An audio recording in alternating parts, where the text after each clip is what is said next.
তাকে বলা হয় স্পাইডার। আপনার ছোটবেলার হিরো স্পাইডার-ম্যানের সাথেই তুলনাটা করা। দ্রুত গতিতে প্রতিপক্ষের ডি বক্সে ছড়িয়ে যাওয়ার দক্ষতা আর স্কোর করার ক্ষমতা হুলিয়ান আলভারেজকে প্রতিদিন নিচ্ছে অনন্য উচ্চতায়। চ্যাম্পিয়ন্স লিগের আলো ঝলমলে মঞ্চে আবারও লিখেছেন ইতিহাস।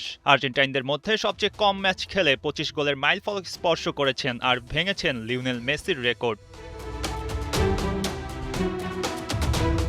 ২৫ গোল করতে মেসির দরকার ছিল ৪২ ম্যাচ, আর আলভারেজ সেই কীর্তি ৪১ ম্যাচেই গড়েছেন। স্পাইডার প্রমাণ দিচ্ছেন স্ট্রাইকার হিসেবে তার নাম কেন বারবার আসা চাই। শুধু চলতি মৌসুমেই ১৫ ম্যাচ খেলে ১০ গোল আর ৪ অ্যাসিস্ট করেছেন চ্যাম্পিয়ন্স লিগের মঞ্চে।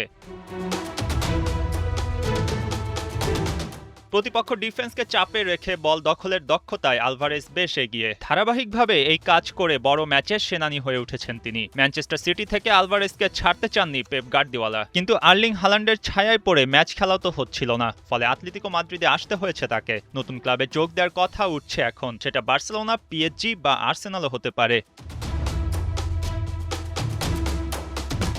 গেল রাতে আর্সেনালের বিপক্ষে চ্যাম্পিয়ন্স লিগের সেমিফাইনালে পেনাল্টিতে গোল করেন আলভারেজ, আর ওই গোল দিয়েই তো কম বয়সী আর্জেন্টাইনের রেকর্ডটা গড়লেন। অথচ একসময় আর্জেন্টিনা ভুগত নাম্বার 9 পজিশনে কাকে খেলাবে তা নিয়ে, আর এখন আলভারেজরা শুধু দেশে না ক্লাবের হয়েও আলো ছড়িয়ে দিচ্ছেন প্রতিদিন।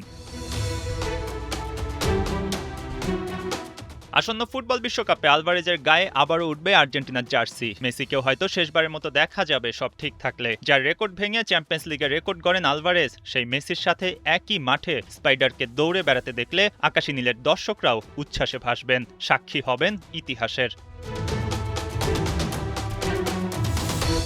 মঈন হাসান, ৭১।